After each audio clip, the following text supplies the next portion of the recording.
Welcome to the red carpet, where ordinary people share extraordinary stories. And today I have Chelsea Miller on the show.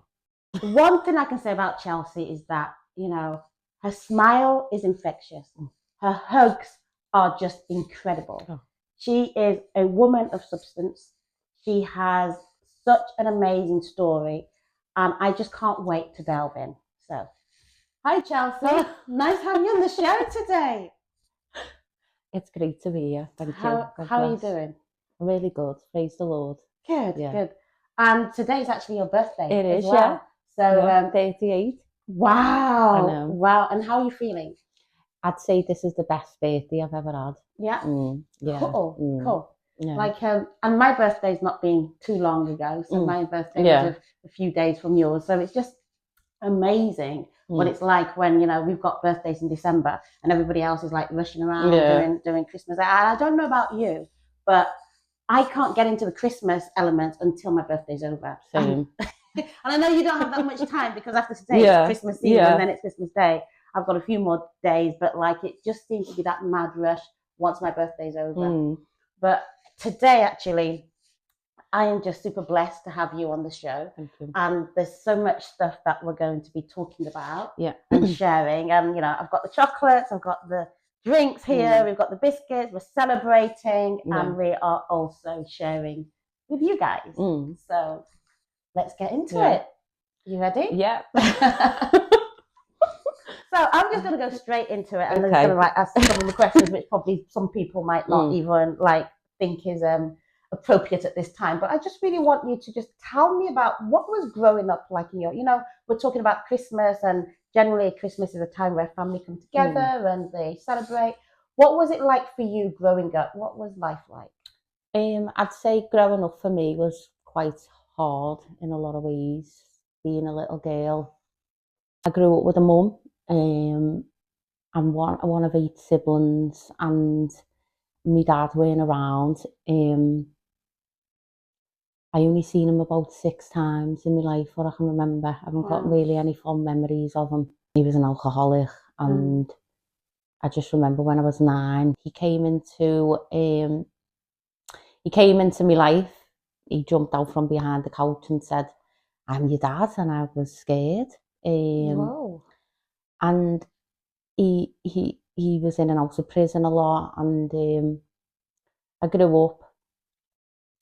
I always felt pushed out quite a lot, and I had nieces and nephews born when I was 4, so really felt pushed out as a little girl, and I felt really quite misunderstood by my mum. Really, I used to react a lot in anger, but she didn't really understand. From a young child, I had a lot of pressure. I had a lot of pressure that I carried that no one knew. And I used to resent my mum. I used to carry a lot of shame from a young child. Like the pressure of the world was on me. And so that basically, and then I longed for a family unit. Like, I didn't realise at the time, but security was something that I was looking for from a young child. And a fatherly figure. That I longed for. And when I was a little girl, my mum used to take me to different people's houses, and she'd be drinking. And that was quite the normal. Back in the day. And I got sexually abused by one of my mum's friends, and I thought it was a dream. I woke up the next day and I felt different, and it's as an adult I just disassociated with it for a long time, but it's only recently that I've had a lot of acceptance around it. But I remember sitting on the couch and I felt really angry that my mum had left me. But I knew there was something different that had happened to me, and it was from there on, I'd say, always felt less than a child. I was bullied, and I just carried a lot that I shouldn't have carried. I had pressures on me from a young child that I just shouldn't have carried, but no one knew about it. Yeah. It was like, I knew that, but I carried a lot of pressures of the world on me, like needing to have certain clothes, certain things, and I had this sort of outlook of what would make me feel better. Yeah. And that was worldly stuff. And my mum was quite poor. She brought 8 of us up on her own, and she just couldn't give me what I needed. And I felt like I resented that, and I took it out on her. But I felt she didn't understand me because of what I've been through, and what I was carrying with everything in the world. And then I started to drink when I was 14. It was just socialising with friends. Never felt like I fitted in. And I just felt so alone at times. I could sit in a room and just feel so alone. Wow. I just need validation and acceptance to feel okay and at ease. And when I took the first drink, that did that for me, give me a confidence. And I did feel a part of and accepted. And that's how it started for me, drinking. And then I ended up taking drugs when I was 15. Started with ecstasy, and possessed to cocaine, and then from there that was just my life. Drinking, using, just became a part of me, part of my life. When I weren't doing it, I was thinking about it and didn't understand that I had a problem. And then that was just became like a coping mechanism for me with what I was dealing with. And the feeling not accepted in the world and by people. And over time that just became really dark. I'd be doing it on my own. I'd be on my own, and it became really, really horrible. And I ended up in a very dark place. I had to go and get help, and that's where my journey began, really. Wow. Yeah. How did that impact on your relationships and things like that? So relationships with family would be chaotic. Yeah. Around men, I struggled with relationships around men all throughout my life. I'm only literally just being able to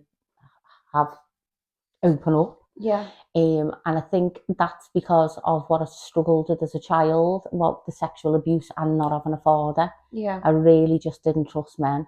So I'd start relationships and I'd run away, or I'd end up getting hurt. Yeah. But the drink and drugs, it never ended well with anything. Yeah. There'd always be paranoia, there's always be fights, there's always be arguments, isolation, loneliness, do you know what I mean? Wow. So even in the midst of taking drugs and drinking, I know a lot of people talk about having drugs and how that gives you a level of high or a level of like I can do anything that's impossible. And I'm not sure what kind of drugs were you on? Was it at the beginning? It was a bit fun, but internally I'd still be craving the validation and acceptance from people. So if we were around people, I'd be like, am I okay? Or do you like me? Yeah. It became a coping mechanism. It did give me what I need, in a sense of like, it made me feel good. Right. But I still had all that still. Right, okay. Alongside of that, if that makes sense. Yeah, no, 100%. 100%. Yeah. But the progression of taking drugs started off, I ended up on my own after about a year of drinking and using, on my own in my bedroom. Wow. Wanting to do it on my own. Wow, okay. Becoming isolated, paranoid, and then further along the way, that's when the psychosis come in. Right, okay. And so basically, the drinks, the drugs, basically actually got you to a point of isolation where you kind of like pushed everybody out and it was just you. Yeah. And now, so tell me a little bit about this psychosis. What did that look like? Terrifying. Okay. Yeah, terrifying, yeah. So were you like seeing things? Yeah, seeing things. As soon as I've had one line of cocaine, I'd go into psychosis. Right, okay. Instantly. I'd be seeing big spiders, Okay. thousands of spiders on the floor coming to get me. Wow. I'd strip off. Wow. I think there was something in my body. Yeah. I'd be standing there naked. Wow. Yeah, it was horrible. Wow. Horrible. And that was happening till at the end every time. Okay. And I know some people will be saying, well, why did you not just stop? You know, what? I couldn't, I had a problem with it, so I couldn't just stop. Yeah. Like, it was, I think because of the way I felt about myself, I'm in a recovery program called Narcotics Anonymous. Okay. And they talk about the disease of addiction, which centres in your mind. Right, okay. And it's not about the substances, it's about the thinking. Yeah. Right. Because I could stop for a couple of days, but then that thought will come back into it because I'd be feeling uncomfortable in myself. Yeah. Because the drink would change the way I feel. I understand. Yeah. Wow. And that just, I could, on my own power, I could get a few days or whatever, and then I'd feel irritable, and then I'd end up drinking because that was the solution. Right, this is before I knew Christ. Okay. Yeah. Okay. You mentioned before that you met Jesus. And so was that because you cried out to him? Tell us about how that happened. So I wanted to kill myself because I just had enough. And I was driving my car and I cried from my soul. I just cried deeply in myself. I'd never cried like that before. And I just said, if there's something out there, help me, because I was going to drive my car into the next car. Oh, wow. That was coming down, but none come. Wow, okay. None come. So that was your thought? I was like, car comes. Yeah, I understand now when people, like, it's just, that's the only thing that you've got in your mind, that you want to do it. I didn't consider my family, my friends, how people would feel. It was just like, I'm going to do it. Do you know what I mean? Mm-hmm. Nothing else came in. That's the only way I can describe it. And I was shouting out to God, and I was angry. And I just said, if there's something out there, help me, because I can't do this anymore. And it was like a chain of events. I ended up going into rehab. I gave me flat up, I gave me car back. And I went into rehab, and I found Narcotics Anonymous, and I found Jesus through that. Yeah. And I've been through the 12 steps of Narcotics Anonymous, and I had a lot of healing through that. And then I used to look up to the stars when I was in rehab, and I'd say, I know there's something out there. Will you help me? Because it weren't Jesus. It's only Jesus put a friend in my path and said, why don't you come to this worship night? Okay. And I was like, okay. And I felt like I stuck out like a sore thumb. And I was, I was just like, I felt awkward. So was that the first time you'd been to church? Yeah, and everyone was like, that, praise the Lord. And I was like that, going bright red and everything. And I knew, like, I grew up, my mum was a Catholic. And I just said, and then God placed me with another lady who was doing volunteering in a church. Right. And then I said to the vicar, I said, I want to give my life to Jesus. Can I get baptised? Oh, wow. And during that process, loads of things happened. My car wing mirror got smashed, ripped off. My petrol thing got ripped off. Wow. I had loads of, like, spiritual attacks. Wow. I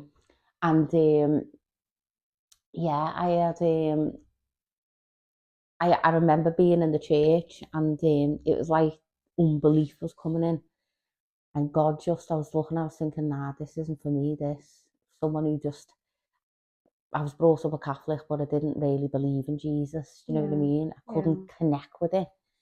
And he just put someone at the side of me, and he just started talking about something, and I just went, wow, like the belief came back, and I was like, no, I'm going to give it a go, I'm going to give it a go. And then all these I'd see like numbers like 316, John 316 on cars, and like just little like God moments. And I got baptized, and I went to get baptized, and you only have to get baptized once, but I went to get baptized, and I was dead excited to get dunked underneath the water. And when I got there, the pool was broke. And I was disappointed, and she poured the water over my head, and I felt the Spirit, Holy Spirit. And I said, no, I need to get baptized again. You had to do it twice. 2 times.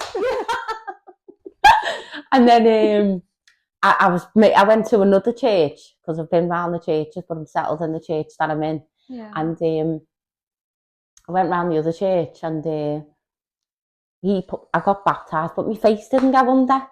I went, and it was just on me mind so much. I just wanted to be done properly. Do you know what I mean? Yeah. And I said to my friend who's a pastor, the church is in the house, I said, will you baptise me? And she did in the bath. And when I come out the bath, I just felt the Spirit moving in my belly. Yeah. Like the heat and all over me. You know what I mean? Wow. It's like something that I needed to be done. Sounds amazing. And then just my journey now, like, you know, I give my life to Jesus. I've had loads of God moments. God's healed me. I've had healing. I've been on a journey of healing. Yeah. I've been through the 12 steps in Narcotics Anonymous, which has healed me in certain areas. And then I've been through inner healing and deliverance, which healed me from a lot of things that were keeping me in bondage that I didn't know about. Okay. And then I've had instant healing with God twice. Do you want to take us through instant healing? Because like I always talk about instant healing, and I like to say, you know, there's many ways in which God can heal, but I love the instant healing because when that happens, it's just like an instant. But I know there's so many people that are probably skeptical about it. But so can you just tell us one of those instances, how you got instantly healed, what happened? Okay, so it was the middle of the night, and I couldn't sleep. I was quite restless, and God showed me a vision. It's like a vision that completely covered my eyes, my whole eyes. And it was me as a little girl who got sexually abused in the bed. And I was the woman that I am standing in the room. And I was looking at myself as an innocent little child that had not seen me innocent before. And it was a surreal experience. But what happened next is Jesus came beside me, put his hand on my there, and said, I'm in, as if to say, wait there. Then he sat on the bed and put his hand on me as a child and said, I'm here. And I just felt this like security. Wow. I've never felt it before. Like this safety, like this total safety, like a security that honestly I can't get. And I looked at me as a child, and I knew I was safe. I knew I was safe. And that has allowed me to move forward with a lot of things in my life. Wow. Yeah. You know, it's allowed me to. So something broke that night. That's healed. That part of me, definitely. Wow. I feel that healing. Yeah. The other one is because I've had daddy problems in the past, I couldn't really, so when I came to Christ, it was Jesus, it was Jesus, it was Jesus. Yeah. I couldn't really connect with Heavenly Father because I didn't know I didn't really know what it was like to have a dad. I didn't really know about the security, what a father is, and I ended up, I go back, so I've always had, I only recognised this, but it was because someone told me about it, that there's been problems in my life with leaders because of my father being absent. And I didn't know that. And that can be a manager, anything, a church leader, someone who's above me, anything. And when I recognised that, I was, a bit relieved really. But what happened was I met a man who said to me he'd be my spiritual father, and I never come to the church for 6 months. God will heal me. And I didn't believe it. I wanted to, but it didn't connect. I thought, how can it? Even though I know God can do anything, and now I know, I have proof. It weren't easy. It weren't easy because what he said to me is, when you go to the church, it's the brokenness opens up, and you don't like what you hear. You have to submit under a pastor, and basically stay in the church. So every time I was coming to the church, I wanted to go home because I was feeling angry, I was feeling rejection, and it was like everyone was having a laugh, and I was just standing there just wanting to run away. And that was every week, and I was saying, oh, this shouldn't be like this in church. I should be happy praising the Lord. But when I'm coming, I'm just feeling like that. Anyway, that I did persevere. I persevered, and it weren't easy. And it did get easier. But going back to my pastor has shown me, he's been a father to me. He's been like a spiritual father to me. So he showed me a fatherly type in my life. And he said to me, God can heal through him to the church, which is me and other people in the church. And so going back to the second healing, I had an experience a few weeks ago with I've never felt like I needed my own father. I was in emotional pain, and I just needed my father, even though I had spiritual father, spiritual mentors, men who would give me advice and helping me. I just wanted my own father who I could call, who would tell me everything was going to be all right, who would comfort me, who would cuddle me, who would be there for me. Yeah. And I was feeling really angry at him because I didn't have that.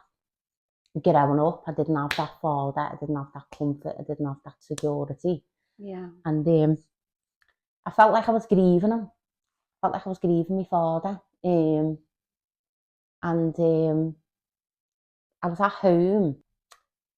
God just dropped it into my spirit that I forgot I love my dad, because there was times where when I spent with him, and I just burst into tears. I just couldn't stop crying. I was like a little baby crying. And I had this urge in me to forgive him. And it was like, and I walked through forgiveness, and I just felt like the forgiveness went into depths of my heart that I've never ever forgiven. And I just felt love in my heart for my dad, that I've never felt before. Wow. Like a love, a compassion, like I love my father. Wow. But that's given me a connection with Heavenly Father. Wow.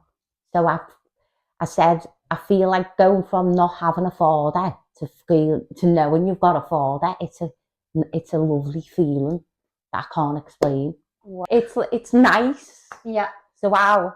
I'll sit with my heavenly Father and have chats, you know, and he, you know, it's like I know my dad. I love me father, who, you know. But yeah, my earthly father, I've got nothing, no hate, no anger, nothing there but love. That's it. That's amazing. Bearing in mind how little he played the role in your part growing up and everything. And you know, when God comes into our lives, he just doesn't come and go. He just transforms it from one stage to another stage, and it's just amazing to hear your story and to hear how God has taken you from the depths of you actually wanting to end your life to now, where you are just full of joy, full of happiness. You're just a bubble of laughs and everything. You know, I guess you never thought that you would be this Chelsea. No. Did you know what I mean? But you are this Chelsea, and you are still on a journey. Yeah. So like, this is how many years since you met Jesus now? Are you over 3? Over 3 years now. So this is just a short space of time, and look at the transformation, and it's just amazing to hear. And you know, like, I'm at the point where I'm just like, I don't even know what else to ask, because I'm just like, you've really spoken it through, and you've answered all my questions that I would have had. And I just think that, like, for you now, like, where you come from, and you recognize that there's probably going to be a lot of people that are in the position you were, that have been through some of the things that you have, and they're stuck, or they're at that breaking point, and they don't know where to turn.